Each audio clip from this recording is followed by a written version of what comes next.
Well, hello, everybody, and welcome back to the DUI Guy Plus.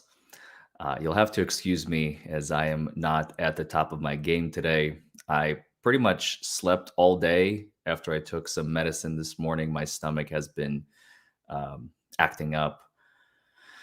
I went to go see a doctor maybe 3 weeks ago, and they scheduled an endoscopy in a couple of weeks. So hopefully we'll figure out what the hell is wrong with me. But until now, I'm basically just trying to curtail it, keep it in check. And so I apologize if I'm not 100% DUI guy for you all today, but I will do my best because boy, oh boy, we have a lot to cover. Uh, Lizzo. Okay, where do I even begin? Um, Lizzo is not the type of individual whose music I personally listen to. I think I know that she does rap songs, or something of that nature, rap pop maybe. I don't know. I'm not entirely familiar, but this is a bombshell. She is being sued by three former dancers. Now, sued is still a very loose term. Okay.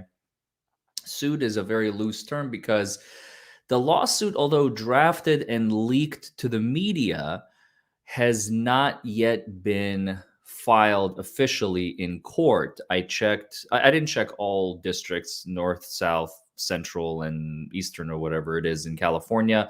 I don't think there's a need for it. I think we'll know once it's filed. But the bottom line is, her former employees, let's call them that, are very unhappy with their former employer and the dance captain. So I got my hands on the lawsuit, and we are going to be examining it in full depth. But before we dive into it, we have to introduce the parties.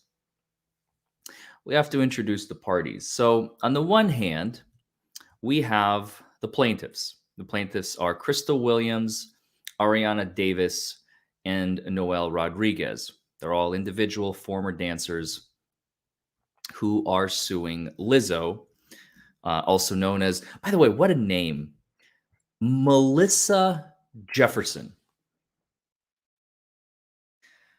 If you were a singer, I highly doubt you would be able to reach national fame with a name like Melissa Jefferson. And after Beyonce and Kiss and Lil Kim, we got Melissa Jefferson. Please come to the stage. Like, come on. No, nobody's gonna listen to Melissa Jefferson drop it like it's hot because Melissa Jefferson doesn't drop it like it's hot, right? Allegedly, Lizzo would be dropping it like it's hot if you're into her music. If not, that's fine too. So Melissa Jefferson, she's the named defendant. And the second, alongside her, along with a bunch of other Jane and John Does, which are yet to be named, is Shirlene Quigley. Shirlene Quigley. Now, who on earth is Shirlene Quigley? Apparently, she is the dance captain. From the research that I was able to conduct, that's what I've found. There she is. Shirlene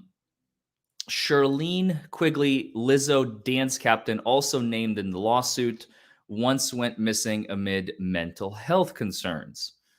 Shirlene Quigley, the controversial dance captain named alongside Lizzo in the new lawsuit, once mysteriously went missing amid concerns about her mental health.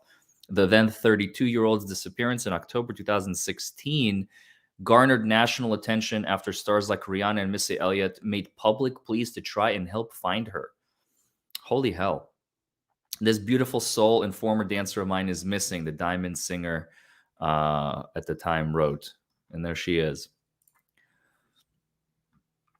Quite fascinating. Quite fascinating.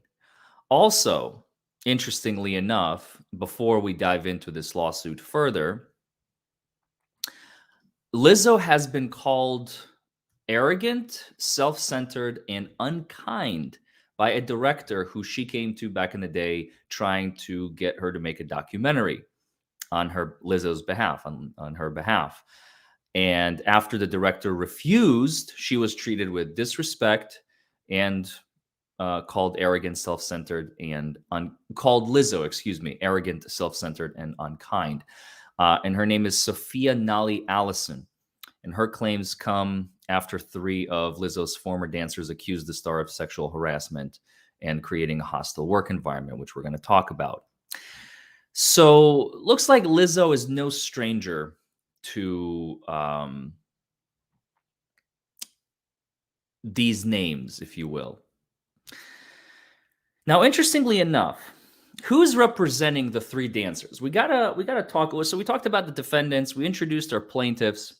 Who is representing the 3 dancers that are suing Lizzo and her captain, her cheer captain, if you will? This is the firm, West Coast Trial Lawyers. As you can see, that's an assortment of lawyers with, I apologize, I'm going to be butchering all of these names. Niyama Ramani, probably. He's the president. And there's a bunch of lawyers here. Now, what I found most interesting is this ad. Are you guys ready? You guys are not ready for this. This is the ad for the lawyers that the 3 dancers hired. You may recognize her. A friend of mine referred me to Nima. He's smart, he's a perfectionist, he's honest and accessible. No matter when I called or texted him, even at night or on the weekends, he always had the answers to all my questions. Alan from West Coast Trial Lawyers guided me through the entire process. I never felt like I had a bad question or I was bothering anyone in the office. There was always an attorney on hand to answer my questions. Within 10 minutes, I knew I'd made the right decision. I called West Coast Trial Lawyers. I talked to Alan right away. He was able to answer all of my questions. He pointed me in the right direction. So I'm wondering if they represented Carmen Electra or she's just doing a plug for them. Again, but with the attention I received from the doctor, it really, really helps me a lot. Nima y su equipo creyeron en mí y creyeron en mi caso. Aunque yo pensé que no tenía caso, que no iba a poder pagar nada, que tenía miedo, me recordaron que ellos estaban para ayudarme, para acordarme que todo iba a salir bien.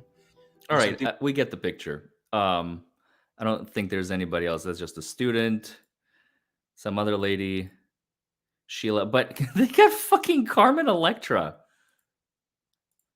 Smart, he's a perfectionist, he's honest and accessible. No matter when I called or texted him. Okay, so they probably represented her. He was always accessible no matter when I called or texted. So good for them. They got Carmen fucking Electra. Now, this is the firm, right? So this is the firm. This is the lawyer that is signed off at the bottom of the complaint. Ron Zambrano. Okay. So Ron, no, I don't want to talk to you, virtual assistant. Thank you. He's the employment chair and partner. Now, the reason he's the one who filed the lawsuit on behalf of the 3 dancers is probably because he is the employment law specialist. And most of their claims, as we're about to dive into, are employment law related directly. He is the employment litigation chair at West Coast Trial Lawyers, where he brings more than a decade of experience fighting for employee rights. He's been doing it since 2008, exclusively representing victims of workplace discrimination and harassment, wrongful termination, whistleblower retaliation, and wage hour violations. Recovered a bunch of money, and he's a graduate of USC. We don't know what year. And he went to Whittier Law School. So if he's been practicing since 2008, that's probably when he graduated law school. So he probably finished college around 2001 if he went straight through. So with all that in mind, let's dive into the complaint itself. The complaint is quite lengthy. We're going to cover the high points. This is what the dancers are suing for. Okay. This is what the dancers are suing for. FEHA stands for Fair Employment and Housing Act.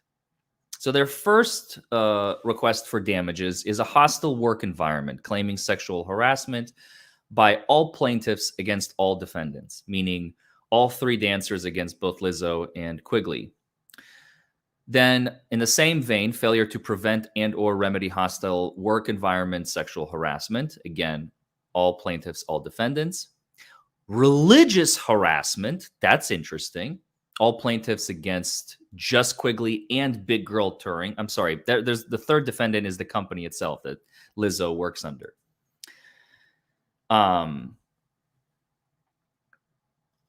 And then failure to prevent and or remedy said religious harassment. So these 3 and 4 kind of go together. Racial harassment. This is also all plaintiffs against all defendants. Racial harassment, plaintiff Williams Davis only against Big Girl Touring only. Disability discrimination, again, Davis versus Big Girl and Lizzo. Intentional interference with prospective economic advantage. So that one is a little tricky. Typically, that is a named count in a complaint when you're basically saying, look, we tried to get a new employment opportunity and you've hindered our ability to do so. Sorry, I put the bed on the chair and my kitty is having trouble. Okay, now she's got it. I was worried about her for a second. She's so cute. She loves that new bed, by the way. If you haven't seen it, I posted a video on my Twitter. But anyway, so disability discrimination. We talked about intentional interference, assault, plaintiffs Rodriguez and Davis against Lizzo, and false imprisonment, Davis versus Big Girl Touring. And of course, they're asking for a jury trial. Now, keep in mind, this lawsuit that we're about to read has not, at least as of August 3rd, 2023 at 5:15 p.m. Pacific, because this is probably going to be filed in California, has not been filed in any federal court anywhere in this country. I couldn't find it. I looked in the most likely places they will be filed. They have not been filed yet. As you can see, there is no stamp at the top. That's because it is still just a PDF or a Word document drive that has not been filed with any court. So my suspicion, when they drafted this and leaked it to the media, which I think is called Deadline, that's where I got it from, is an attempt to strong-arm Lizzo, potentially, no matter whether the facts alleged in the complaint are true or not. Usually, this is a move reserved in an attempt to muscle the defendant, in this case, Lizzo and her company and her dance captain, although the captain is kind of named secondarily, to muscle and strong-arm Lizzo and her company to settle. That is the most likely use of this tactic. Because if you have a lawsuit, you just file it. You don't sit on it and wait for it and leak it to the media, because you know the kind of damage it's going to do. I believe Lizzo, at the time of this video, has lost over 150,000 Instagram subscribers, I read somewhere, which is still only 1% of her entire fan base. She still kept 99. She has like 14, 15 million. So losing 150K is really a drop in the bucket. And it's probably not going to escalate unless she does something else or something else happens. But, you know, that's what happens. You lose your fandom when you are accused of such heinous things. I mean, it's one thing to just be like, she pinched some dancer's butt or something like that. I mean, what we're about to read is, I don't know, brace yourselves. So here they come. This is an action taken by the plaintiffs against the defendants. They want money. Jurisdiction is proper. Here are the parties. This is where they're all incorporated. We're going to skip all of that. Just formalities. Factual allegations. Here we go. This is where it begins. The case centers on three professional dancers, and their experiences working for Big Girl Big Touring Incorporated, hereinafter referred to BGBT, and Melissa Vivian Jefferson, professionally known and hereafter referred to as Lizzo. Throughout their employment, plaintiffs Davis, Williams, and Rodriguez, collectively plaintiffs, were subjected to a host of violations of California statutory and decisional law, case law.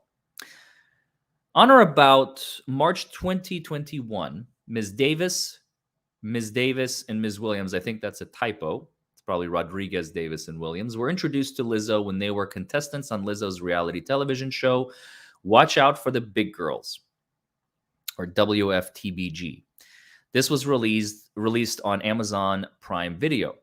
During the show, contestants competed for the opportunity to join the Lizzo team as her big girl dancers, accompanying Lizzo in her live performances and tours. May of that year, Ms. Davis was required by Lizzo and her company to submit a psychological examination. Okay, that's a red flag. Why would you need to submit a psychological examination in the first place? But okay. Just to ensure that she was psychologically healthy enough to endure the strain of filming the television show. During this examination, Ms. Davis disclosed that she struggles with anxiety and depression. Don't we fucking all? Which occasionally results in binge eating.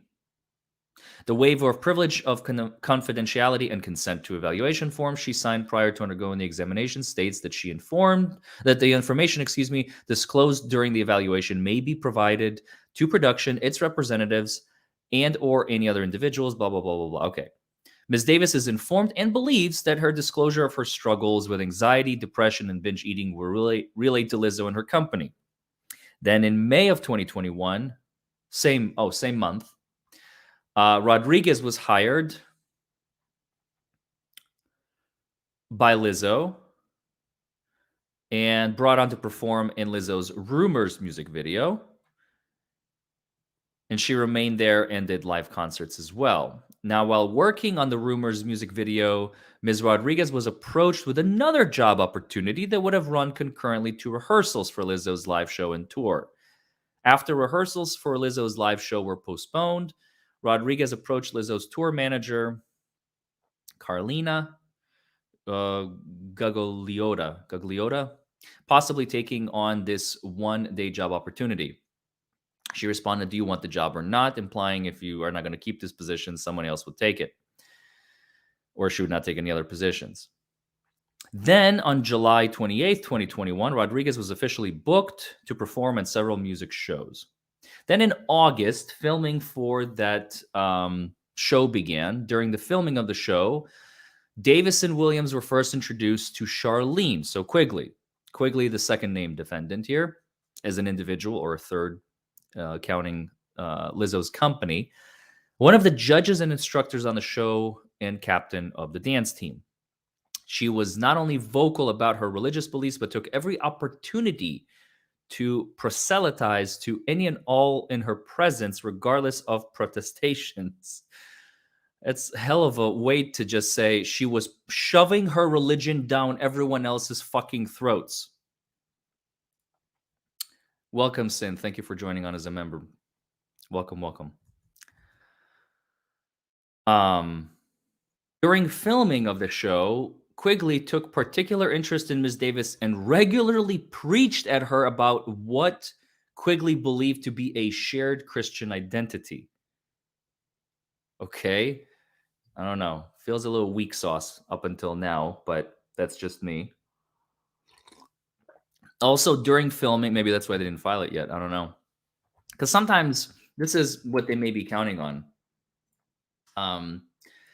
Sometimes when you damage someone's reputation to a certain degree, you might be hoping that they settle, like I said, and they'll just cut you a check and dismiss the complaint, or, but that's kind of hard to do, because now that it's out in public, it would be better to threaten to leak it to the media to get a settlement. That would be a much better tactic. I think Zambrano missed the boat on that one, because once it's leaked, you can't unleak it. You can't take it back. And the allegations are pretty heinous, as we're about to see. So I don't know. So far, I'm not impressed, but of course, there's a lot more. Also, during filming, Miss Quigley discovered that Ms. Davis was a virgin. What the fuck does that have to do with anything? And Ms. Davis's virginity became a topic of extreme importance to Ms. Quigley? All right, here we go. In the months to follow, Ms. Quigley would routinely bring up Ms. Davis's virginity in conversations with Ms. Davis. Why? Ms. Quigley even mentioned Ms. Davis's virginity in interviews she participated in, and later posted to social media, broadcasting an intensely personal detail about Ms. Davis to the world. Ms. Davis never gave Ms. Quigley permission to share that private information about her life. Now it's starting to get a little disgusting. So basically, you have a hostile work environment. You have a dance captain that does not have its dancers' best interest at heart, teases them, forces their own religious beliefs down their throat. Once she learns certain information, like their virginity was one of the dancers, Davis, now that becomes a topic of regular conversation. That's just gross, but it is probably actionable. It is most definitely actionable. Jesus. As one of the competitions in the show, contestants were told they would be required to participate. So required. Either you participate or you're fired. That's what that word says. To participate in a nude photo shoot. While some contestants were not bothered by this, probably blinded by the green, the prospect of a nude photo shoot made other contestants severely uncomfortable. Understandable. Ms. Davis was particularly distressed by this challenge, especially being a virgin. I can only imagine. She was entirely uncomfortable being photographed nude for anyone with access to Amazon Prime Video to see. As this challenge was part of the competition, Ms. Davis believed poor performance or outright refusal would have resulted in Ms. Davis being sent home from the show and no longer being considered for a spot on the dance team. While Ms. Davis did not want to be photographed nude, she also dreaded the thought of not earning a spot performing on tour with Lizzo. So you're sacrificing your own moral worth for the sake of the dollars, cents, and popularity. I don't know. Who's the real evil actor here, right? This dilemma caused Ms. Davis's anxiety to flare, resulting in extreme distress. I don't know. I'm not saying it's self-inflicted. Obviously, you were caught between a rock and a hard place, but it's easier said than done. But quit. If you don't like what's going on, if you are being subjected to everything that goes against every fiber of your moral being, GTFO, man, get the fuck out. What are you doing? Why would you let someone else dictate for you to do something that it goes against your moral code, your perception of yourself, your perception of reality, your perception of who you are, your ethical quandaries? I mean, everything. I mean, look what it did to the poor woman. Her anxiety flared, resulting in extreme distress.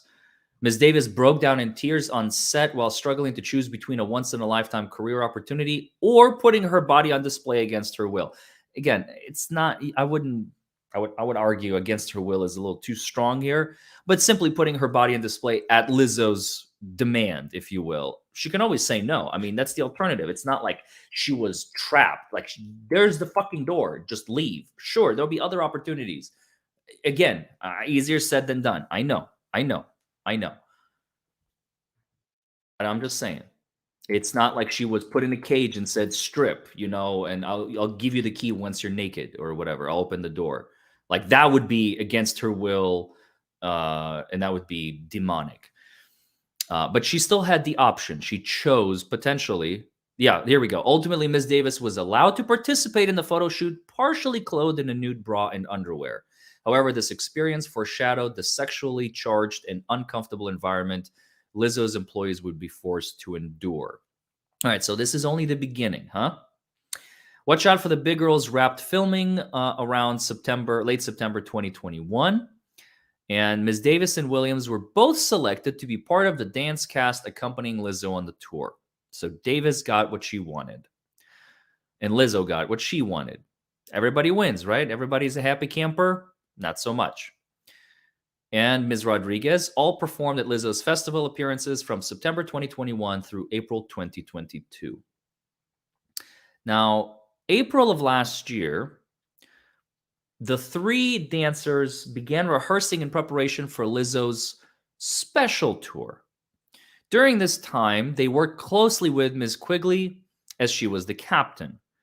Quigley continued to preach at everyone in her surroundings. Seems like it became a regular occurrence, especially about her beliefs regarding Christianity and sexuality. Okay, again, if you're amongst peers, amongst your friends, that's one thing. This is so improper for employees in the workforce. That's where the line is drawn.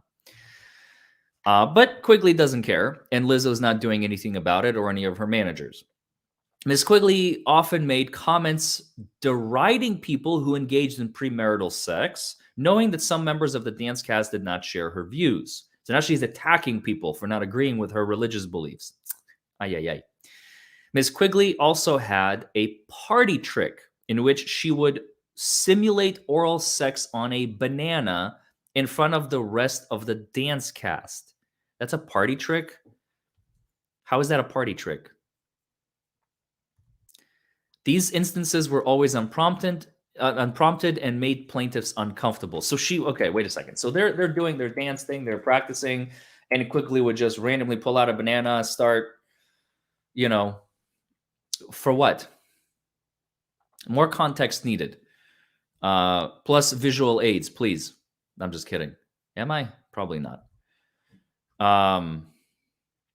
Her sexual inappropriate behavior did not stop at faux fellatio, fake blowjobs, basically.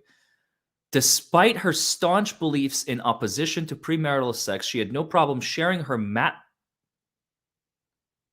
masturbatory habits, Jesus Christ, with the dance cast, often stating things to the effect, masturbating is against my religion, but today I had an oopsie. What the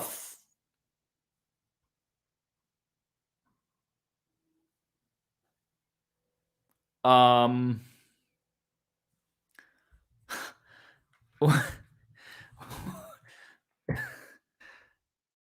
have questions.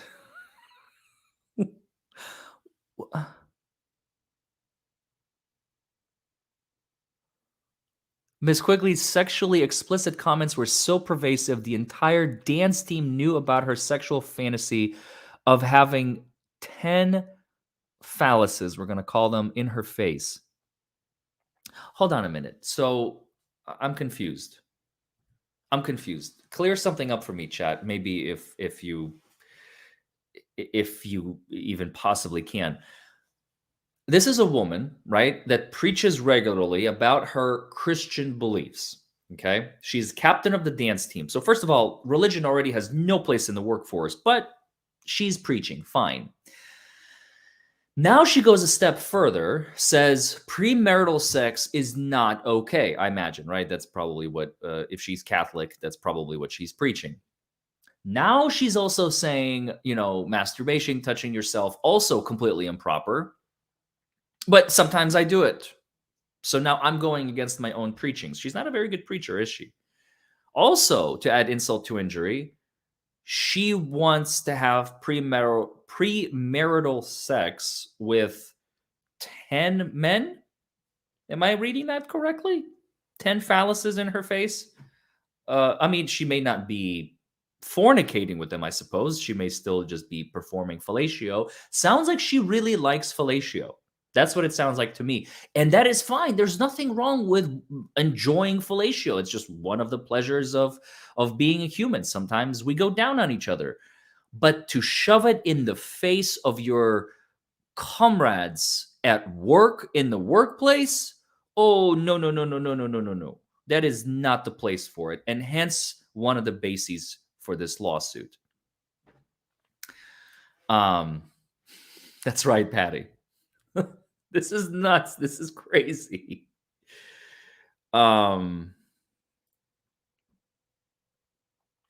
Similar to Ms. Quigley's constant sexually inappropriate comments,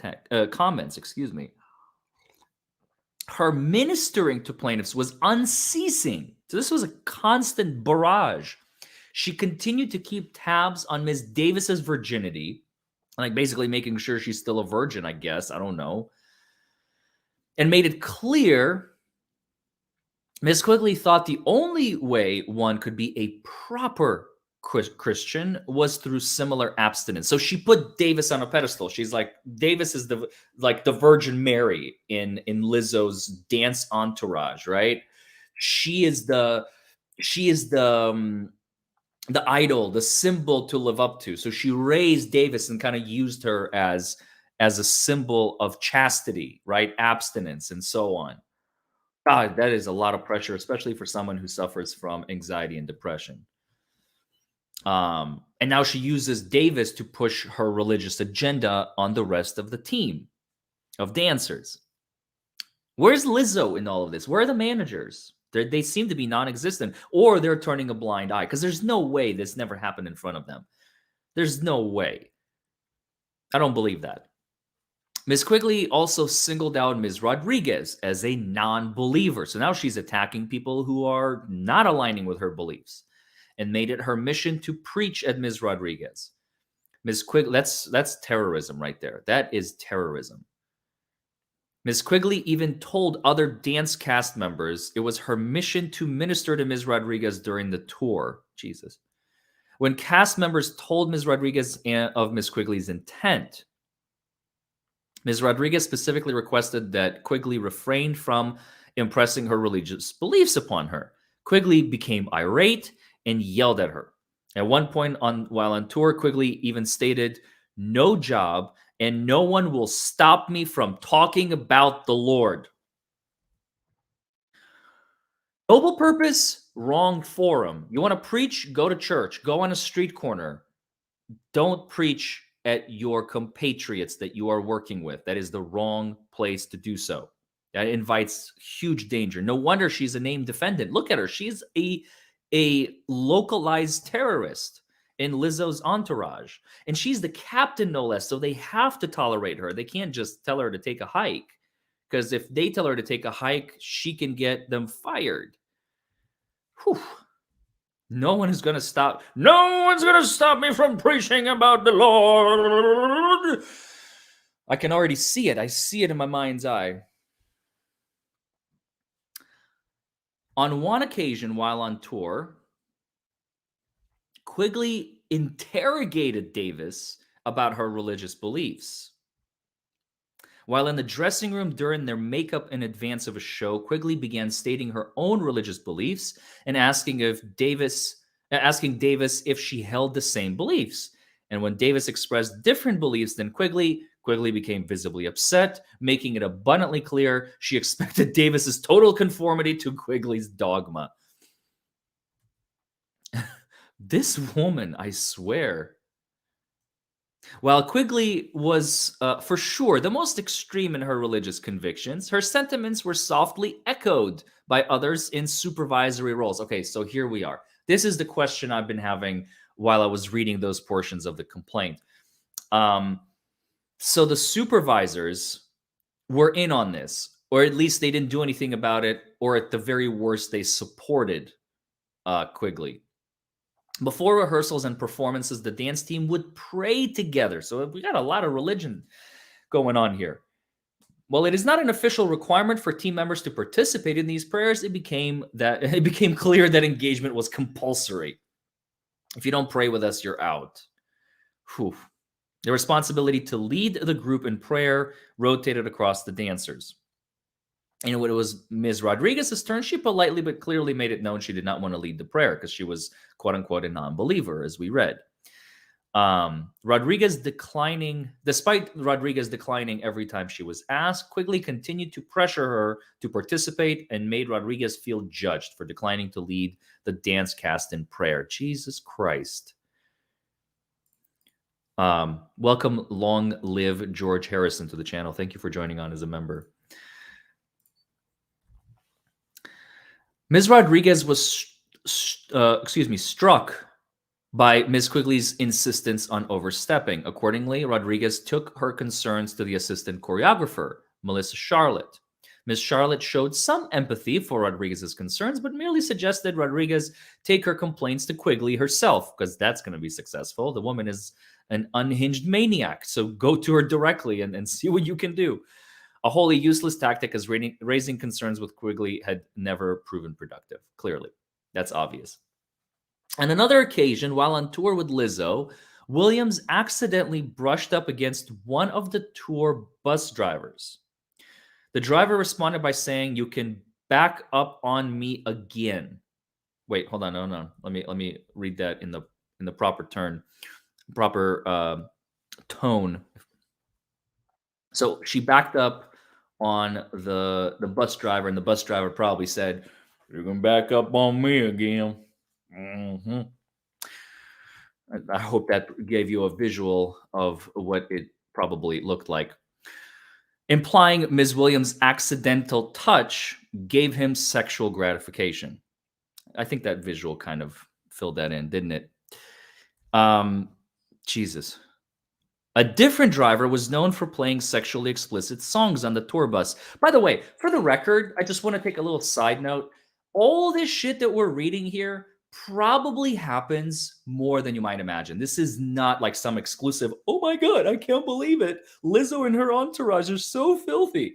No, it's the fact that this was one of the more extreme ones where the plaintiffs decided to take action, hire attorneys to represent them in this lawsuit against Lizzo, okay? So none of this is really shocking at all. Unfortunately, people come from all walks of life when it comes to this kind of stuff. And you're going to see that. I mean, that's just the nature of the beast. It's the music industry. It's Hollywood. You know, there's a lot of dollars and cents flying around left and right. And so there's a lot that people have to tolerate sometimes. And it sucks. Oh. These interactions made the dance cast incredibly uncomfortable and fear for their safety. Davis and Rodriguez reported the driver's inappropriate behavior to the company and their management on multiple occasions, but the company didn't do anything to protect the dancers. Management merely questioned whether the drivers were drunk and or driving safely, and did nothing to make the dancers feel any safer than they did prior to reporting the driver's behavior. So they didn't do anything. After several reports by Davis and Rodriguez, management began denying ever hearing about drivers' inappropriate behavior. So it was probably happening so much they were just like, all right, it's never going to stop. What are we going to do? Not the appropriate solution, but that's the solution that they took. That's why this lawsuit is right here. As the domestic leg of the special tour came to a close, problems became more abundant, with the last domestic show being played on or about November 19th, 2022, and the European leg not scheduled to start until February 2023, plaintiffs began looking for other work as they were only paid for the time they spent on tour.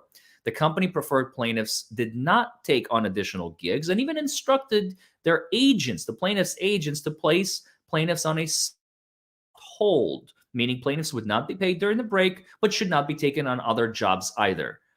Is this the unlawful imprisonment? No, that's not. That's the tortious interference, probably. That's the tortious interference, clearly, because now you are forbidding them from seeking other work. Meanwhile, you're not giving them work. You're not paying them. And they're saying, okay, well, I'm just going to go work over here. No. You don't get to look. You don't get to check. You don't get to work. We'll call you when we need you. Go sit. That's the tortious interference claim, more than likely. Due to the company's soft prohibition on plaintiffs and their team members taking on other jobs, they became wholly financially dependent on the income they received for their performances on the special tour. So, living off savings.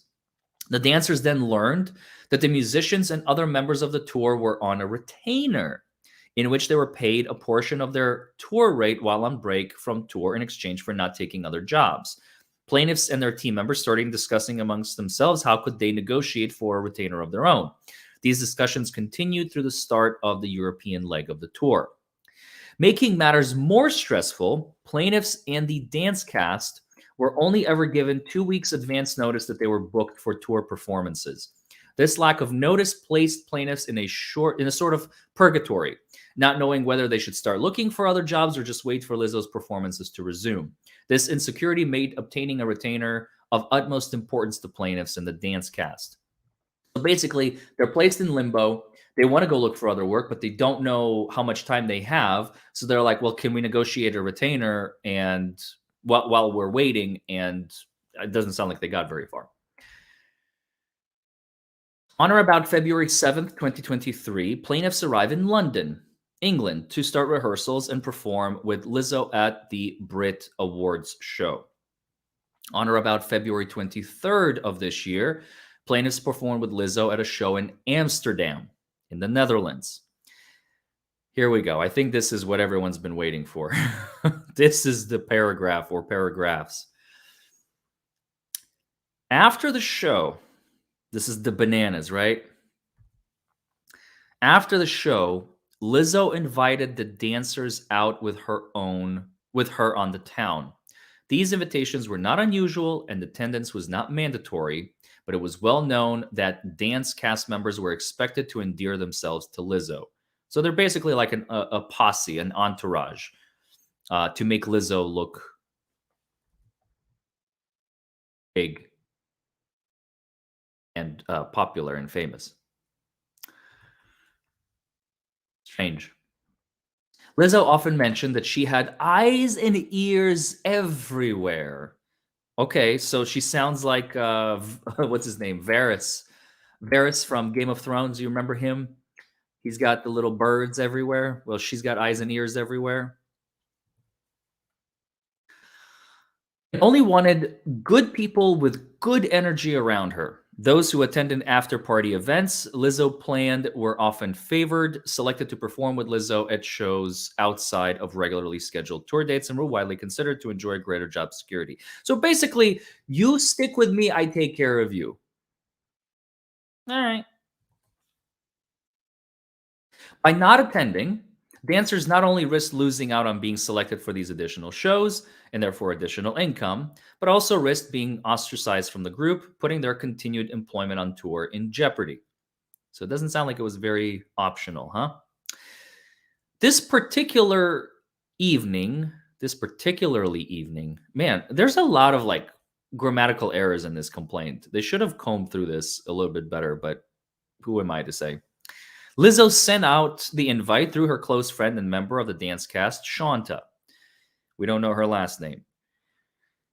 Davis and Rodriguez were out at dinner celebrating the birthday of one of the supporting vocal performers on tour when they received the invitation. Shanta hurried the dancers, including plaintiffs, to accept or decline, feeling their absences would be noticed or taken personally by Lizzo, their employer. They accepted the invitation before learning what Lizzo had in store for them. Dun, dun, dun. I can't figure out if I'm reading a complaint or a novel. Like, I swear, this complaint, am I the only one who feels this way? I feel like I'm reading a novel. Like the short story of the three dancers and their horrendous fall from grace, or whatever you want to call it. That's what I would title the book. Somebody write that down. As it turns out, Lizzo had planned a night out in Amsterdam's notorious red light district. Known for its abundance of sex theaters, sex shops, and clubs and bars where nudity is on full display. The main event of the night was a club called Bananenbar, where patrons are allowed to interact with completely nude performers. When plaintiffs expressed misgivings about the plans for the night, Shanta stated that it was too late to back out because she had already sent Lizzo the head count for the evening. I think this is where they're trying to make the claim for unlawful imprisonment. So far, it's pretty weak. Let's see where it goes. Because basically, it's like this. I'm done. I want to go home. No, I already gave Lizzo a head count. You can't leave. Well, fuck you. I'm leaving anyway. But I'm missing out on opportunities and da-da-da. I don't know if that's a really good argument for she unlawfully imprisoned me. You know what I mean? But we'll see. We're not done yet. Again, feeling the looming pressure of job insecurity should plaintiffs abstain from attending, plaintiffs reluctantly went along for the evening. While at Bananenbar, things quickly got out of hand. Lizzo began inviting cast members to take turns touching the nude performers, catching dildos launched from performers' private parts, and eating bananas protruding from the performers' private parts. These are the headlines that we've all been reading these past couple of days. So she was inviting her own cast to do this.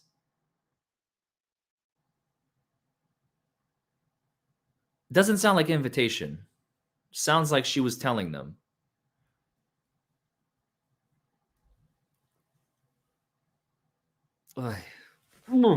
Sorry. I just went there for a second. Lizzo then turned her attention to Ms. Davis and began pressuring Ms. Davis to touch the breasts of one of the nude women performing at the club. The virgin, right? This is Davis. This is the virgin. This is the one that is the last person that wants to be there. Lizzo began leading a chant, like probably do it or something like that, goading Ms. Davis. Ms. Davis said 3 times, loud enough for all to hear, "I'm good," expressing her desire not to touch the performer. The chant grew louder and more strident. Stringent? Strident? Maybe that's a word. I don't know. Demanding a visibly uncomfortable Ms. Davis to engage with the performer. Ms. Davis reiterated her discomfort, stating, "I'd rather not because I'm cool here in the corner." Finally, the chorus became overwhelming, and a mortified Ms. Davis acquiesced in an attempt to bring an end to the chants. Talk about a hostile work environment. Jesus Christ. Oh, man. It must have been a terror working under that woman. I mean, don't get me wrong. You had every opportunity to leave, but it's just the picture that this complaint is painting for us of the shit that they had to endure. Unbelievable. After Ms. Davis briefly touched the performer's breast, the group burst into laughter. Davis abashedly laughed along, trying to hide how uncomfortable this interaction made her. Her efforts to conceal her discomfort were apparently unsuccessful, as on separate occasions, the management of Lizzo's company in attendance, as well as Lizzo's security team, asked Ms. Davis if she was okay. Ms. Davis replied, kind of, to one request and no to the other. So it's so bad, like people who are just there to make sure everything goes according to plan and nobody like does anything crazy. Like I wouldn't call this crazy. This is just, it's Amsterdam. It's part of the show, but it's supposed to be voluntary and enjoyable and fun, not forced and coerced and it just reeks. It just the whole thing just reeks. In addition to pressuring an unwilling Ms. Davis into interacting with a nude performer, plaintiffs and all in attendance were unable to avoid witnessing Lizzo's incredibly public display of sexual affection with her boyfriend. At one point, the couple exuberantly took Shanta and 2 members of the band, which performed with Lizzo on tour, to a back room before returning sometime later.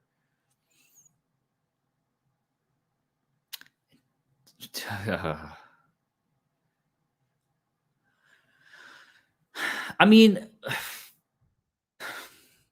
what do you expect, right? This is a woman who prides herself on unhealthy eating habits, inability to cope with and curtail her own desires and wishes, inability to have any type of self control and controlling her desires, specifically towards food and apparently sex as well. I mean, what do you expect from a person like that? Do you expect them to have self control when they're out and about just doing their daily routine? No, of course not. This is in line with Lizzo's character. That is probably why this was leaked to the public, because it makes sense. And if it makes sense, it's like Occam's razor. It's inevitable. It's people are gonna buy it. It's believable. It probably did happen to a certain degree.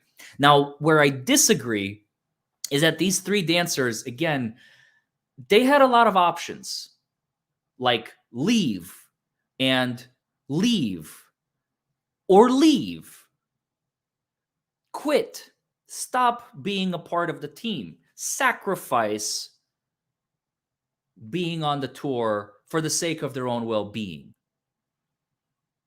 So that is why I think, although a lot of this is absolutely heinous stuff, no question about it, there is another layer here, and that is there enough, and this is maybe why the lawsuit wasn't filed, is there enough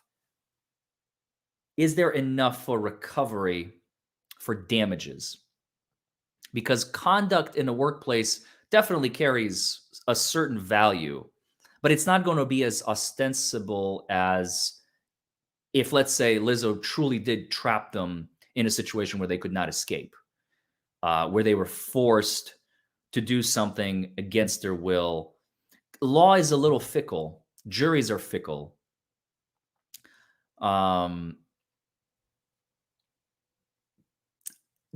would be hard pressed to find a jury in the universe that will say unanimously, or whatever the California civil bar is, 10 out of 12, 9 out of 12, to say, yep, this was forced, coerced, and they couldn't leave.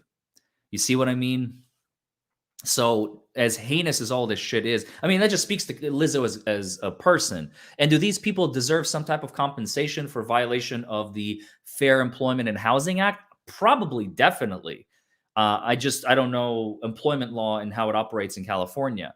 That's going to be an interesting topic for what and how much of this is recoverable. Now, I imagine there are certain minimal workplace requirements that can they be carried out and extended outside of the workplace? I mean, this is an outing. This is not really on the clock. You know, they're not doing their dance routine, practicing, and all of a sudden there are a bunch of nude Amsterdam-y, women coming in with bananas sticking out of their private parts.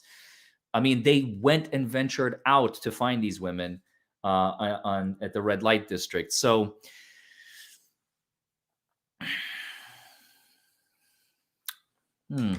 question to ponder. Upon her return to the main club, Lizzo began to pressure a member of her security team to participate in the night's debauchery.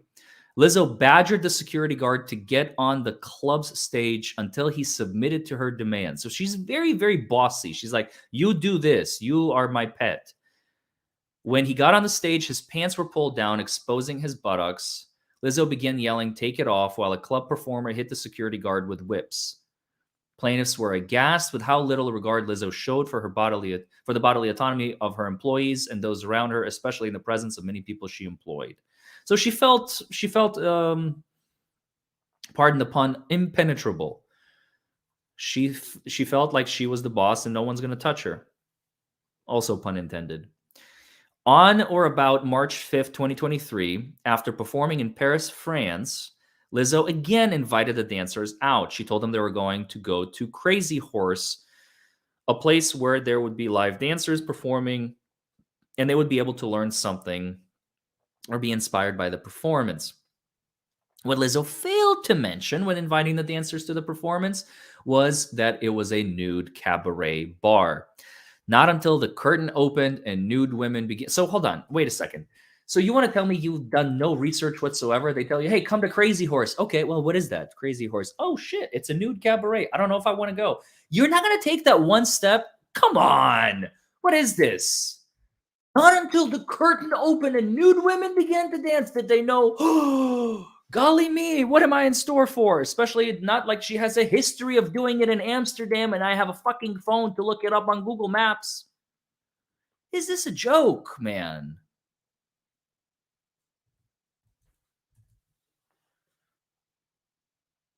Not only were plaintiffs under the same pressure as before to go out with Lizzo after the performance, but this time, the fact that they would be attending a show where nudity was prominently featured was hidden from them because I don't have access to Google. What the fuck? Making them completely surprised. Oh my God. All right, please stop with the language of surprise. When the curtain was drawn and nudity yet again on display. I don't believe this one bit. You knew exactly what you were getting yourselves into. She has a history of doing this at this point. You did it in Amsterdam, and you're still around. You did not leave. Not only that, you were invited to go out, so there's a certain expectation that's probably going to be nudity involved. You have access to Google Maps. You can look it up yourself. And oh, dear me. Come on, dude. Seriously? While at the show at Crazy Horse was artful and nowhere near as uncomfortable as their outing at Banana Bar, plaintiffs were shocked that Lizzo would conceal the nature of the event from them, robbing them of the choice not to participate. Whatever. Paragraph 39 is completely worthless. I disagree. On or about March 9th, 2023, the dance team submitted their request to management and Lizzo for a retainer of 50% of their weekly tour rate to ensure they would be paid for their time. So finally, they're starting to negotiate while on break from touring. So in between tours, they will get paid something. Since management and Lizzo both preferred that they don't take any other jobs. A week later, on the 16th, the last show of the European leg of the special tour was played. Before the show, management accountant Ashley Joshi sent an email responding to the dancers' retainer request. In the email, Joshi offered a retainer of 25% of their weekly rate. So instead of 50, she's going to give them like half or a quarter. So exactly half of what the dancers requested. Additionally, Joshi took the opportunity to scold the dancers for unacceptable and disrespectful behavior while on tour, stating that it was cause for termination. Talk about the pot calling the kettle black, eh? Nowhere in the email did Joshi explain what she or management deemed unacceptable and disrespectful. Only the dance cast, comprised of full-figured women of color, were ever spoken to in this manner, giving plaintiffs the impression that these comments were charged with racial and fat-phobic animus. What? This email marked the beginning of a stained relationship between the dancers and management. Just now? Well, just now? What about April through March? April 2022 through March of 2023, when you're being deprived of opportunities, when you're being forced to do things you're not doing, you're being berated about your religion, you're being attacked by your dance captain. None of that mattered until they were not getting paid suddenly for the time off, which they weren't paid for previously. Now they have a beef. We officially have beef. Whoever wrote this complaint needs to go back to fucking law school. Are you kidding me? This doesn't even make any sense. Plaintiffs and their fellow dancers were blindsided by the allegations of the email and requested a meeting with Kevin Beasler. Are you really surprised? You have been ignored at every corner, at every opportunity, at every request, and now all of a sudden you are shocked and appalled by the behavior? Beasler initially agreed to meet, but when they arrived for the meeting, he simply stated, I don't have time for you. And he devoted, even though he devoted ample time to discussions with the musicians and vocalists performing on tour the same day. Right, because he's not interested in paying more money for these people. He sees that he can clearly abuse them and use them because they won't leave. They were in a bind. They're easily replaceable. Beasler promised he would make time to talk with the dance cast over Zoom regarding their concerns, but never followed through. The dancers performed that night and then returned to the United States shortly thereafter. I would honestly boycott. I don't know if that's feasible, but if I were like the dancers, I would kind of try to unionize and be like, look, if we don't get them to agree right now, 50% sign, I'm not dancing. Are you with me? Are you with me? Like, that's what I would do. We're boycotting this until we get our demands. That's how unions work. So I don't know. That's what I would do. I don't know if it would work or not. Back in the United States, the dancers were once again placed on a soft hold and unable to take other jobs. Shows were not due to resume for another month. Now, fortunately, on or about April 4th of this year, the dancers and management were able to agree to a 50% retainer. Voila.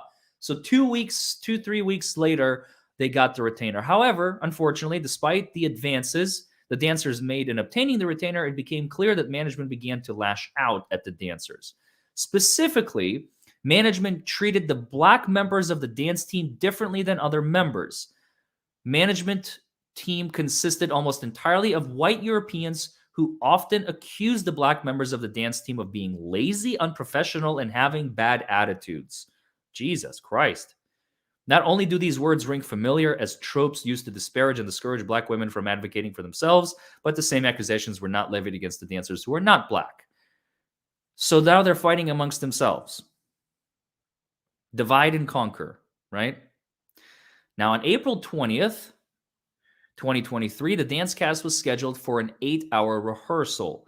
Near the end of the rehearsal, Lizzo arrived and called the dance cast together for a meeting to address the rumors of unprofessionalism.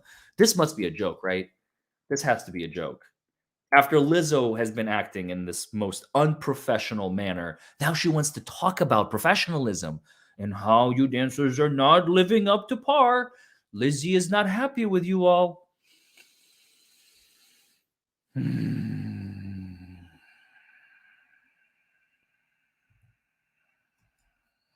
Woosah. Woosah. Oh, okay, all right. Breathe, Larry, breathe. Even my kitty is coming in to check up on me.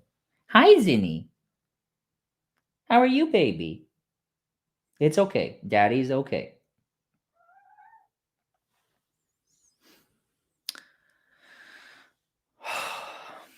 So Lizzo is here to talk about professionalism. Let's hear it. During the meeting, Lizzo stated the dancers were not performing up to par and repeatedly accused the dancers of drinking alcohol before shows, even though the dance cast had never partaken in such a practice. So this is the classic DARVO, right? DARVO. What's the acronym, gang? Spill it out, because I can't remember. You got the abuser, victim, and you flip them, right? Whatever it is. It's the pot calling the kettle black. I, Lizzo, fucked up, and I don't want to own up to it, so I'm going to place the fault on you. You did things wrong. Deny, reverse, accuser. There you go. Thank you.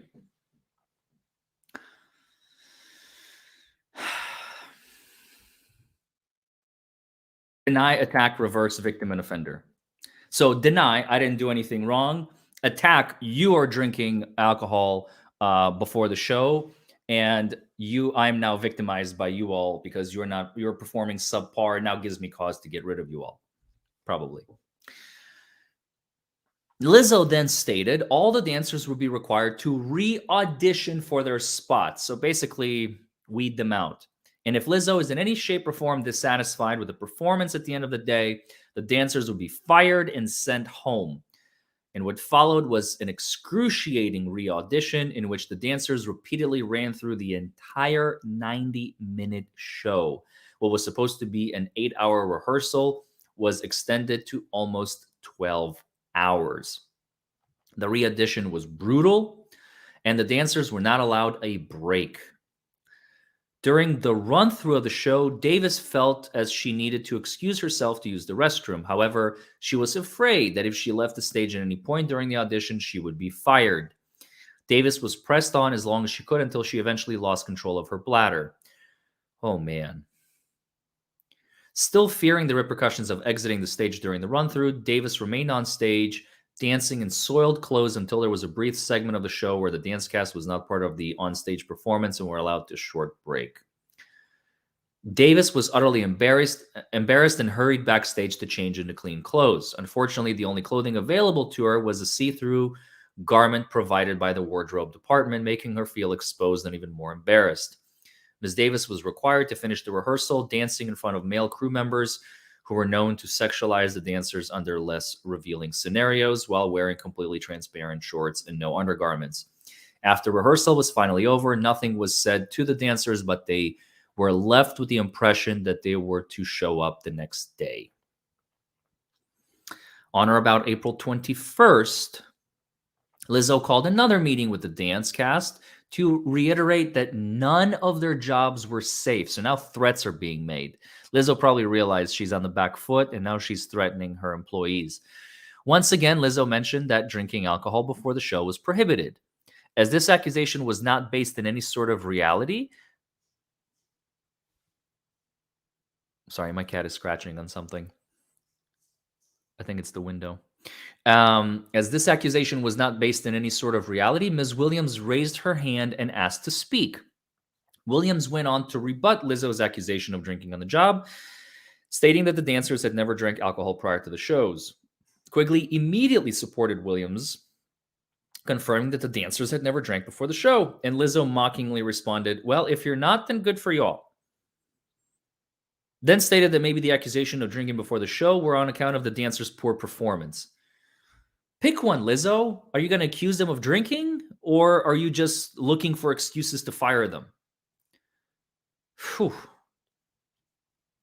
From this moment on, the tension between Lizzo, management, and Williams was palpable. On that same day, Ms. Davis was called into a private meeting with Lizzo and the choreographer, Tanisha Scott. Lizzo and Scott questioned whether Davis was struggling with something, as she seemed less committed to a role on the dance cast. Again, Darvo. Lizzo and Ms. Scott pressed Davis for an explanation why she seemed less bubbly and vivacious than she did prior to the tour starting. Well, probably because she was traumatized by all the shit Lizzo did to her on the tour, both tours. In professional dance, a dancer's weight gain is often seen as that dancer getting lazy or worse off as a performer. So hold on, what does that say about Lizzo? I know it's part of her image, but if weight gain is a problem, now she's fat shaming her own dancers for gaining a few pounds? Oy, oy, oy, oy, oy, oy, oy, oy, oy. Lizzo and Scott's questions about Ms. Davis' commitment to the tour were thinly veiled concerns about Ms. Davis's weight gain. Choice of words, by the way. Thinly veiled concerns about her weight gain, which Lizzo had previously called attention to after noticing it at the South by Southwest Music Festival. Davis stated that she was dealing with personal issues, but did not, nor would she ever let it affect her work. In fact, not only had Ms. Davis' performance as a dancer not slipped, but Davis had also become a better dancer than she was when she was hired. Lizzo and Scott were not satisfied with Davis's answer and continued to press, just as she was at Ben and...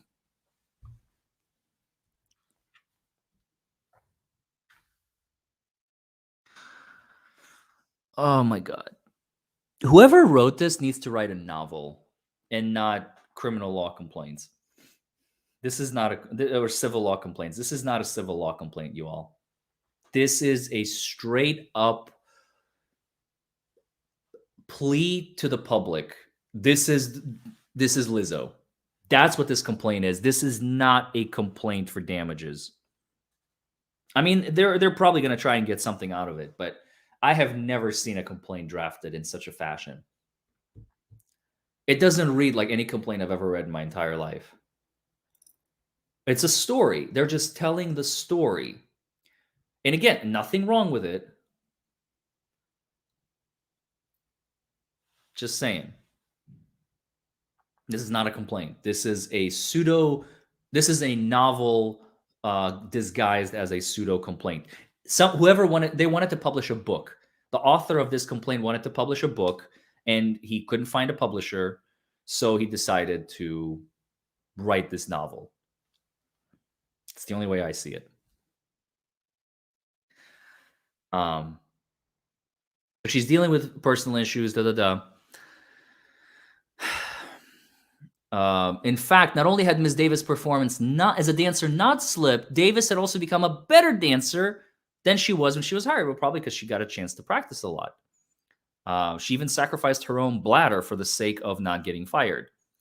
Lizzo and Scott were not satisfied with her. Oh, sorry, I already read that.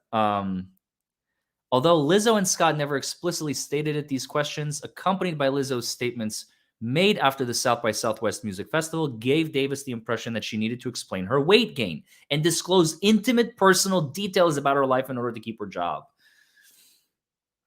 Davis shared that she had been struggling with anxiety and depression and had been diagnosed with binge eating disorder. Davis explained her diagnoses and struggles, but made it clear that in spite of her mental health struggles, she was still committed to the tour and performing to the top of her capabilities. In response, Lizzo and Scott dismissively offered Davis time off of rehearsals and to attend therapy. This offer seemed strange to Ms. Davis and made her feel like if she accepted the time off, Lizzo and management would see her as too weak to continue as a member of the dance cast. Accordingly, Davis declined, thinking it was the only way she could keep her job.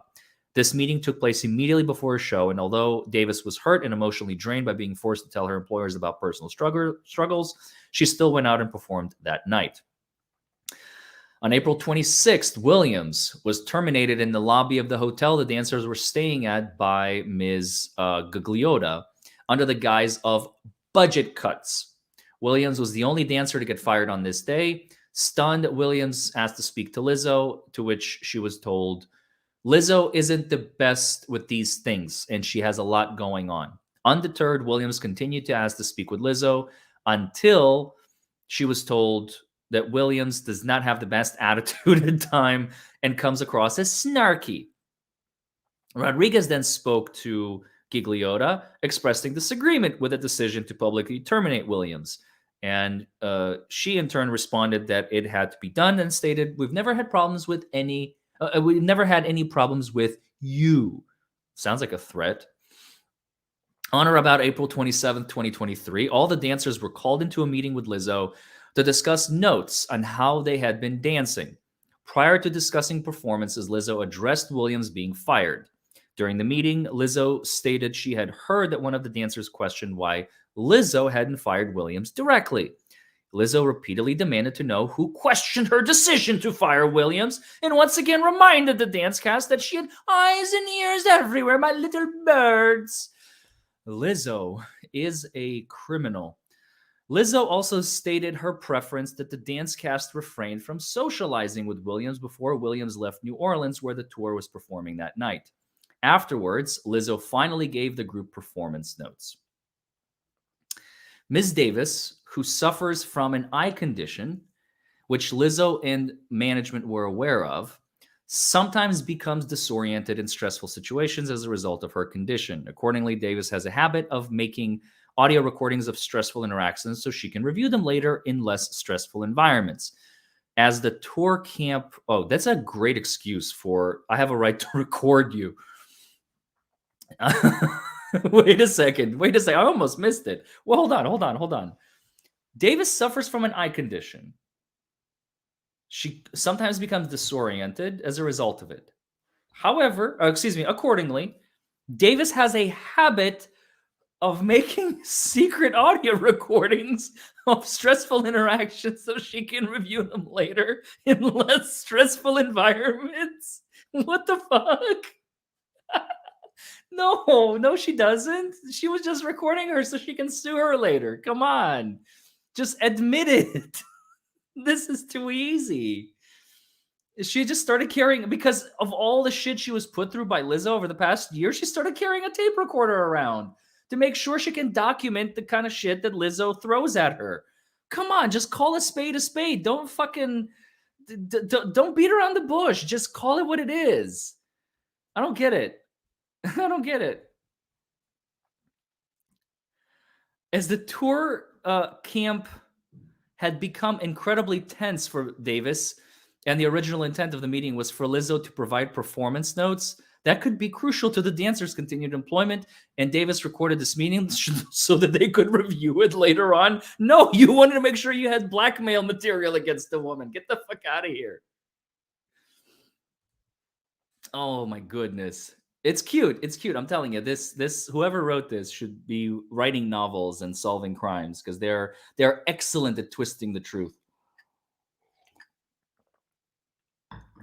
On or about May 3rd. So this is not that long ago. This is like 3 months ago. Literally to the day. All the dancers were called in as the date of the recording of this video. All the dancers are called into an emergency wardrobe fitting. Oh God. So more fat shaming incoming. Is that what we got? As they arrived into the fitting, management and security were there waiting for the dance cast. Security took each dancer's phone as they entered the room. Once they were all in the room and their phones were collected, enter Lizzo. Lizzo stated she knew that one of the dancers had recorded their meeting on April 27th. She became furious, hurling expletives at the group, and stated she was going to go around the room person by person until someone told Lizzo who made the recording. Now who's the terrorist? No wonder her captain was acting in the way that she did. She felt empowered by Lizzo because Lizzo is the same person as her captain, dance captain, which we haven't heard about in a while. But and speak of the devil, I think her name's coming up.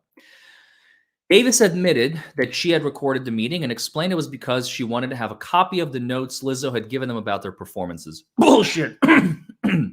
Excuse me, sorry, I had something in my throat. But good on you, sister. Davis also explained that she never intended to harm Lizzo with the recording and had even deleted it the day after recording. Maybe. Lizzo responded with, probably not. There is nothing you can say to make me believe you. And then Quigley, here we go. And Lizzo took turns berating Davis. And after castigating her, Lizzo fired her on the spot. Fired Davis. Before Lizzo left, Rodriguez asked if she could have a word with Lizzo.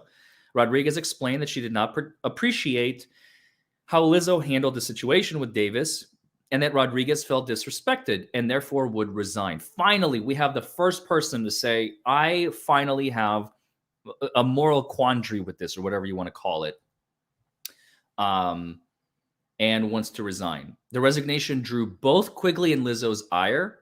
Quigley screamed at Rodriguez and Davis, calling them disrespectful. Then Lizzo aggressively approached Rodriguez, cracking her knuckles, balling her fist, and exclaiming, "You're lucky. You're so fucking lucky." Rodriguez feared that Lizzo intended to hit her and would have done so if one of the other dancers had not intervened.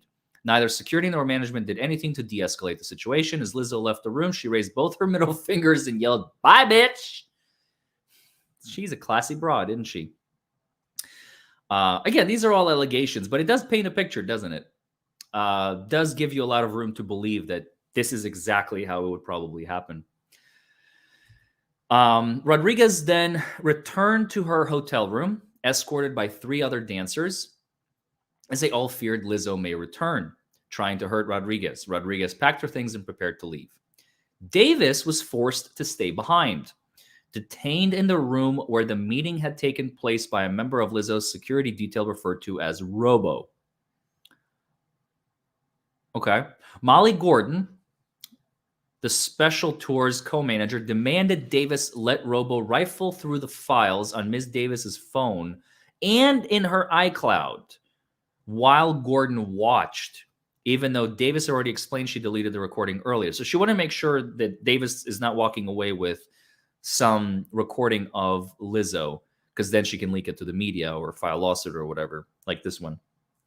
Davis was told she was not allowed to leave until her phone had been searched.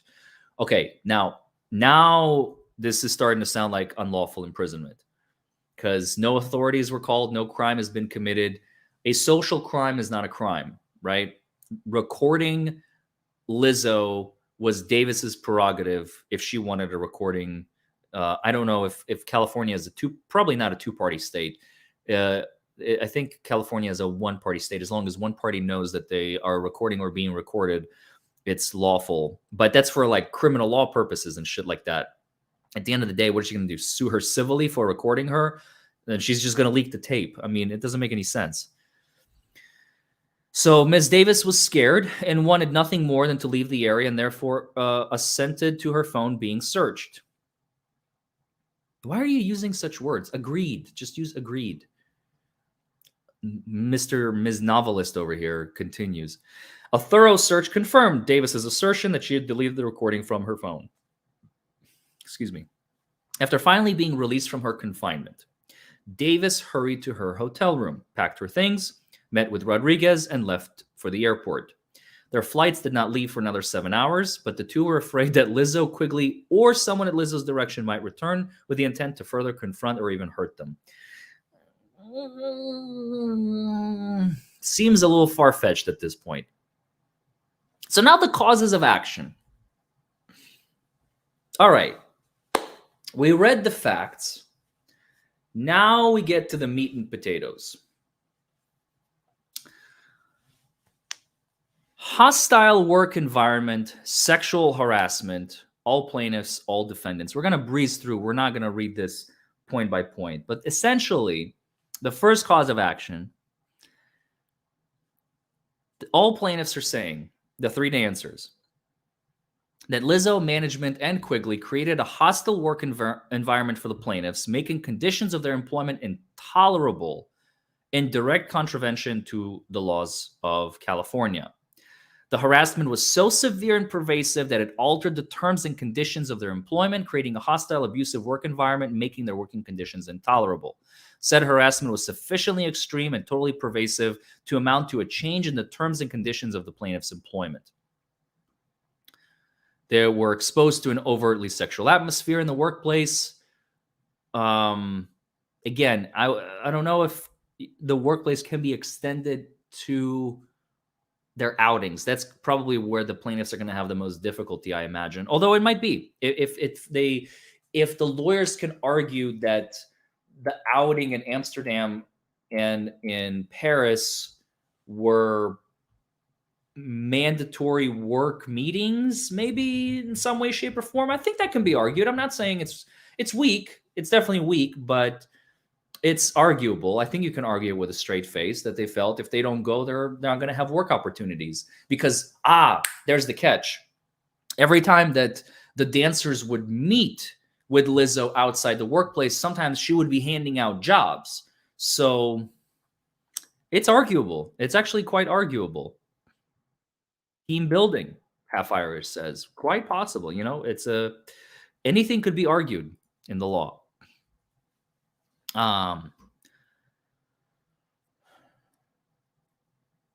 Quigley constantly regaled the dance cast, including plaintiffs, with luridly detailed stories about her touching herself habits and fantasies of the sexual nature, and talking and showing publicly her fellatio skills. It almost doesn't sound like it's real, right? Which makes me believe that it is. Oh, this comment needs to be highlighted. Daily Dysfunction, you just win comment of the day. They wanted that banana bread. That's just classic. That's just fucking classic. They wanted that because bread is also a synonym for money. And yeah, that's good. That's fucking good. So Lizzo herself pressured them to go to outings where nudity and sexuality were a focal point, involving dildos and vaginas, yada, yada, yada.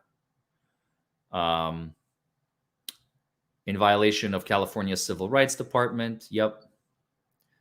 This caused them severe emotional distress, anxiety, pain, injury, sickness, expense, medical expense, attorney's fees, and other damages, and so on. Now, their failure to prevent or remedy the same hostile work environment. This is, again, against all defendants, primarily against the company, because they are the best equipped, the management, that is. They were fully aware and in fact in attendance at Banana and Bar. So they knew and they were there. And nobody did anything about it. Then the religious harassment, that's clearly Quigley. Try saying that 10 times. It's clearly Quigley.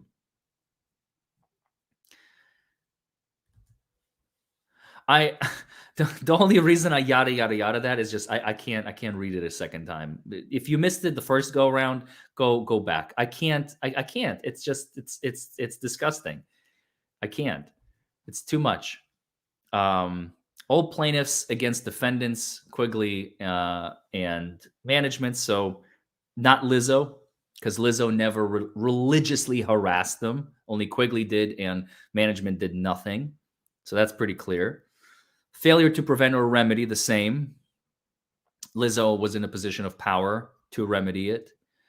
Now, just Williams and Davis against management is the racial harassment. So Rodriguez is not joining in this one. I don't know if he's of a different race or he didn't feel that he was racially discriminated or harassed against by them. What, baby? What are you doing? Do you want to say hi to the peoples? Come here. Go in your bed. Yeah, that one.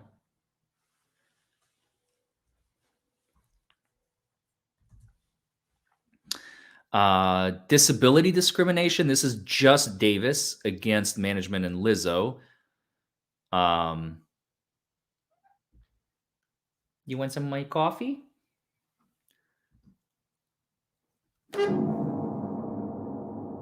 She just jumped on the piano.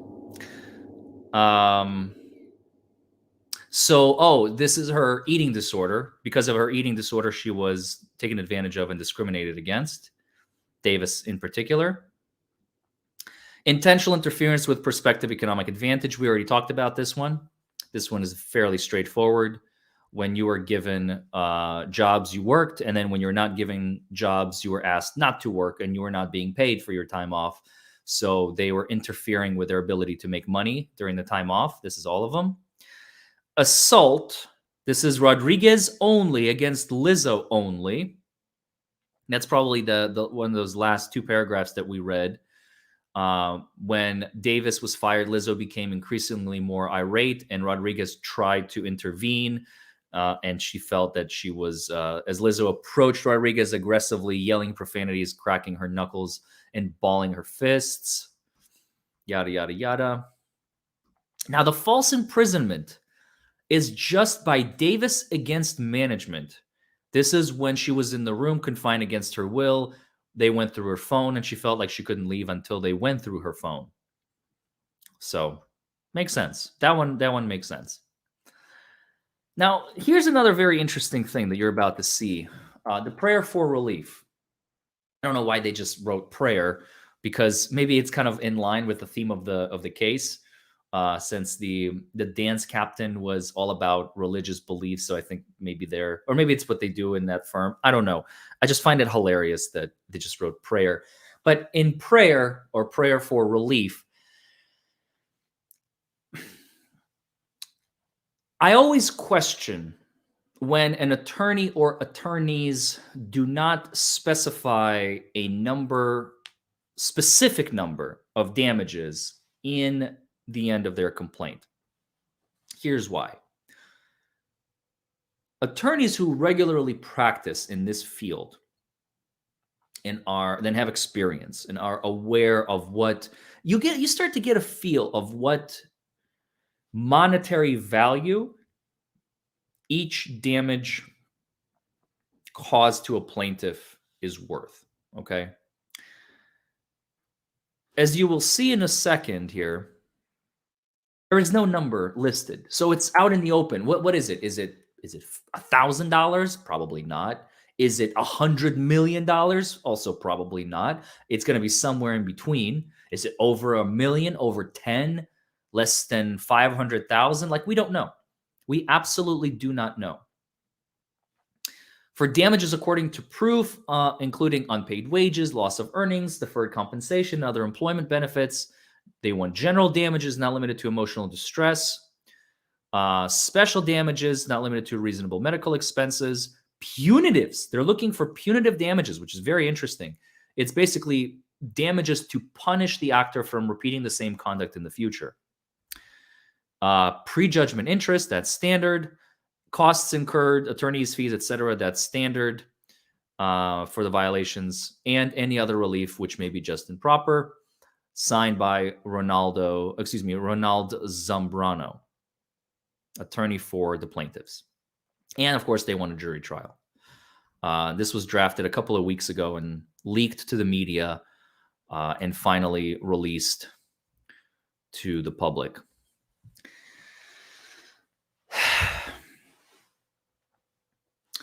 This was not the end.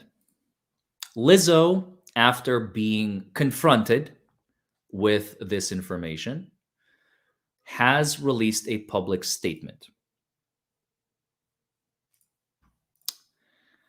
on Instagram. This is what Lizzo wrote.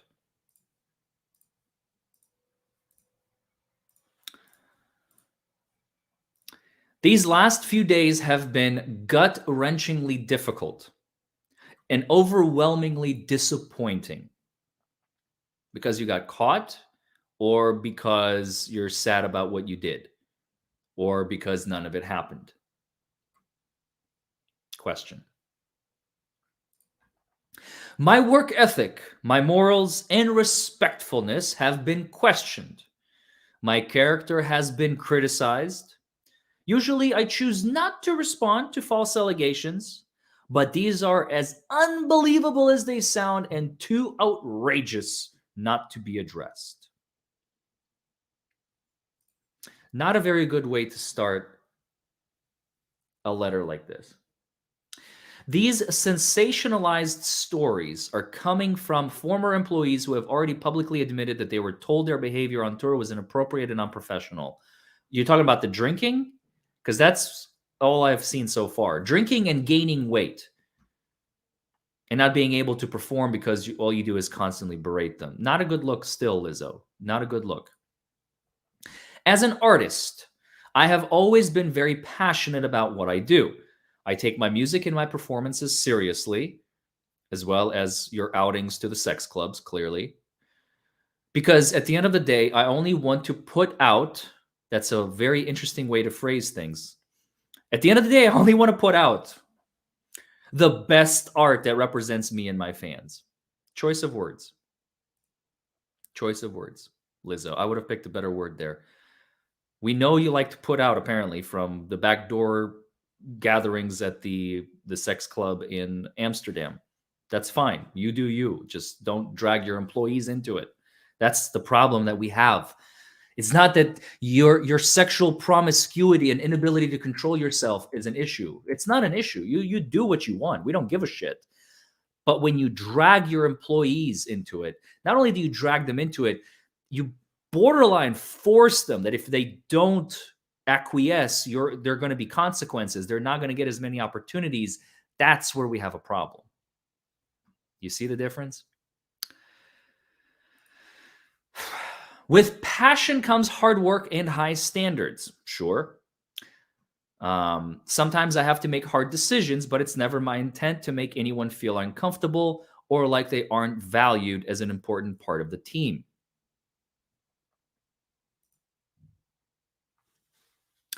Yeah, but those are the consequences of your actions and the hostile work environment that you are providing to your employees, Lizzo.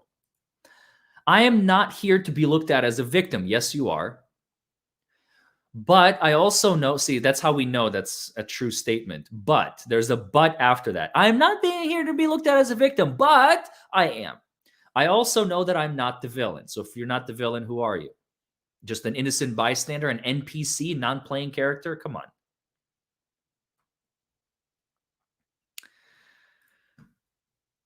Mike says she's such a narcissist that she doesn't even realize any of this behavior was wrong.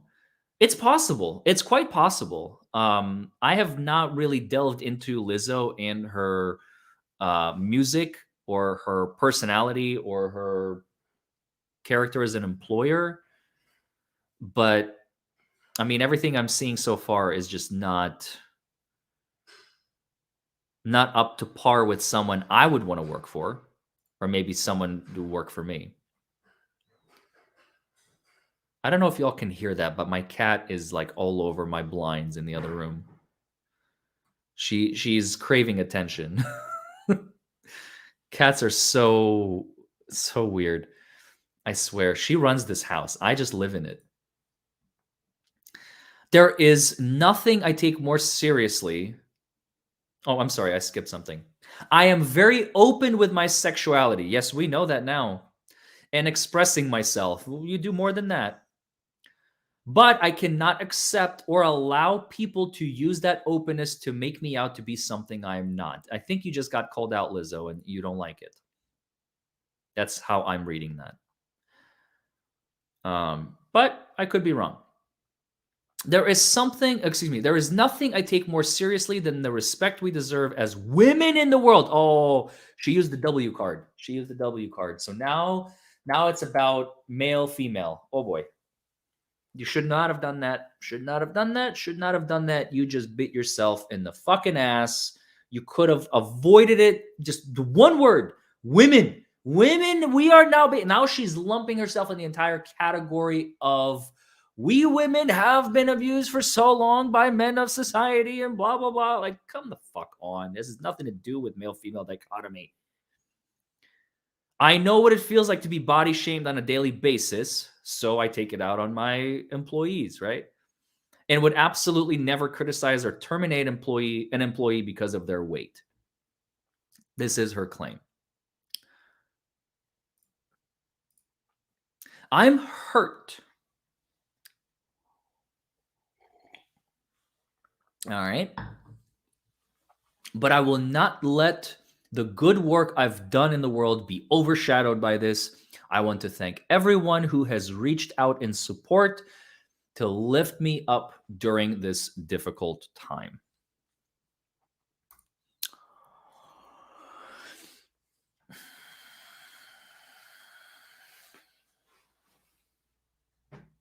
My bullshit sense is tingling.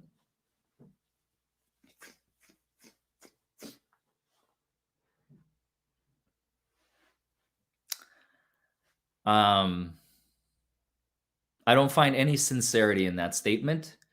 It seems like get off my back. They did this to me. I didn't do this to them type statement. And I don't buy it. Just my personal observation.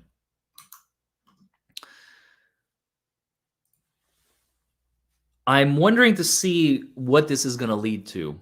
Is Lizzo going to settle out of court?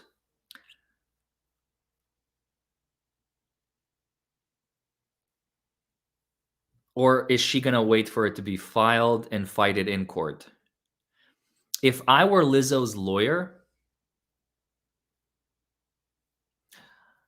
I would just settle this, make it go away. It's probably going to be pennies on the dollar, and just shut this whole thing down before it becomes a further PR disaster. Prolonged litigation is only going to destroy her character even further, because that means on a daily basis that people are going to be reminded.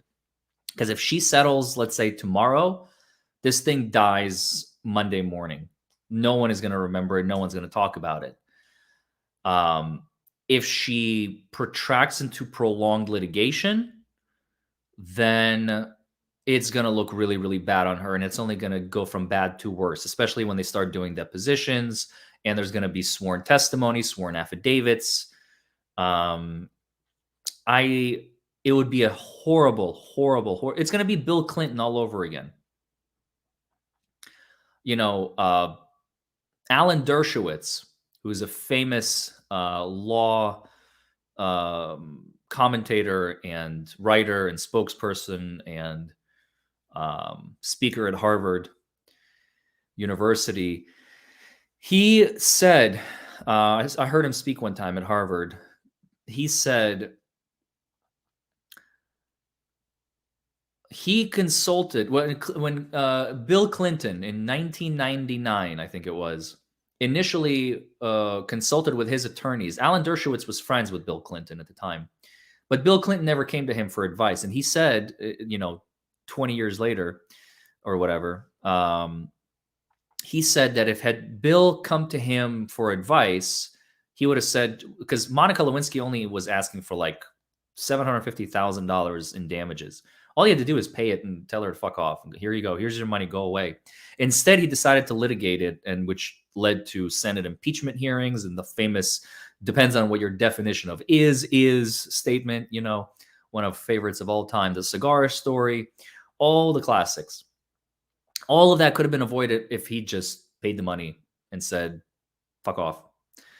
How much do you want? Basically, that's what I would be doing as Lizzo's attorneys and negotiating. That's what I would do. I would find all the faults in the character and fitness of Davis Rodriguez and what was the third one? The third dancer, and use that as leverage to show why a jury would bring a certain amount of damages versus another one, like a much lower one, and settle. Pay them whatever they're asking to be paid, call it a day, move on, correct your behavior if you can, and forget about the whole thing. That's what I would do if I was Lizzo's attorney. It's a very easy and manageable task if you understand how to approach it. And the worst decision you can make now is to be stubborn and say, this is not me. This is not what I did. I want to litigate it. I want to fight it. Let's go. That is going to lead the public to incessantly remembering and reminding Lizzo of who she is and what she has done. Continued loss of followers, continued disgust by the public. You just have to kill it. You have to kill it, and you have to kill it fast. So that's what I would do. That's what I would do. I would settle quickly and emphatically. There's no reason to prolong litigation. Larry says, "Oh, welcome, Jackie. I saw in the comments that you caught a live, so welcome to the live." Jackie KV says, "Larry, when they are on tour, do they live together? If so, are there any domestic violence considerations?" There was no implication that they cohabitate, so I imagine they probably have their own hotel rooms or whatever. With that being said, I imagine that would probably be named in the complaint if that was an issue. I don't think that's an issue. It's a great way of looking at things and exploring other potential possibilities for claims for damages, but I don't think that there is any issue with that at all. I don't think they cohabitated. At least there was no claim that they cohabitated, because if they did, it would probably be mentioned somewhere.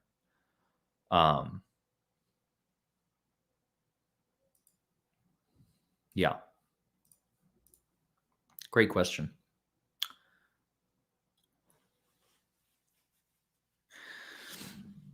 So I'd show you DUI Kitty, but she is MIA. Let's see if we can get her in here. She's like a dog. She will come to my voice. Watch her not do it now that I've said it, but let's try. Hey, Zinni. Come here, baby.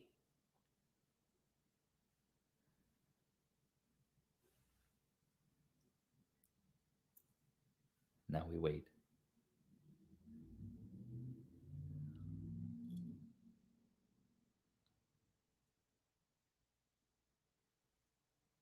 Of course. Now that I jinxed it, she's not going to come. Come here, Zinni.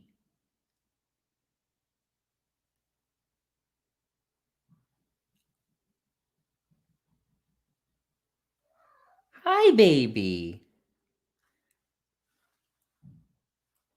She's here.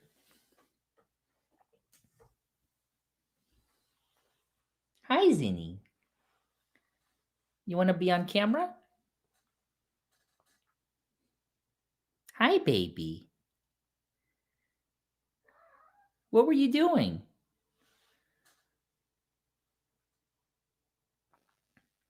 Were you being loud, obnoxious, and messy? Hi, Zinni. Isn't she pretty? She's like the best cat ever. She's got a real deep personality. She so has Larry wrapped. Oh, everybody says that. She absolutely 100% does, and I apologize for nothing for it. Right, Zinni? Oh, she knows. She's a very, very intelligent kitty. Right, baby?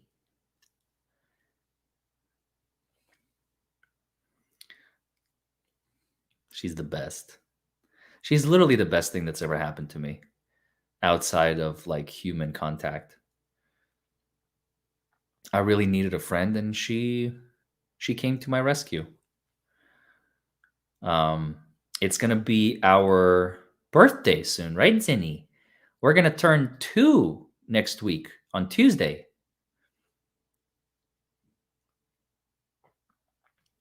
She's gonna turn 2 years old. Don't be fooled though. This little fucker is a destruction machine. She opens doors. She rips up Johnny Depp posters. She has broken a vase, a shot glass, a pill bottle.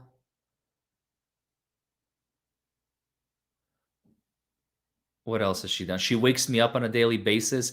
I find it fascinating. All I have to do, like, she will wake me up in the morning. It's like 7 o'clock in the morning. She'll wake me up. All I have to do is give her just a little bit of attention, and she just leaves me alone. All she wants is just like a scintilla of attention in the morning. As soon as I give it to her, we can sleep for another 5 hours. It's quite incredible.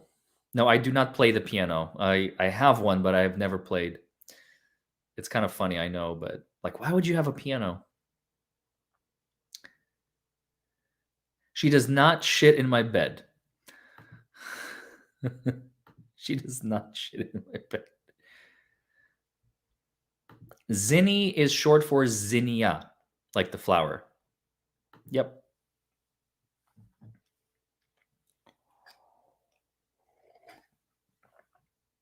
So, anyway, it's never too late to learn to play. I agree.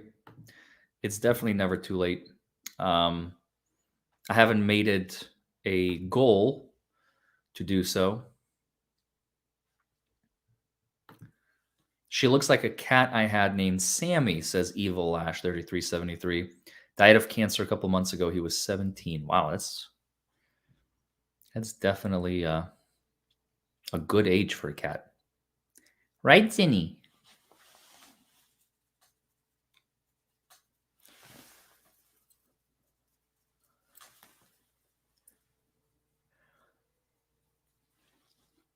She knows she's the boss. I mean, look at that face, right?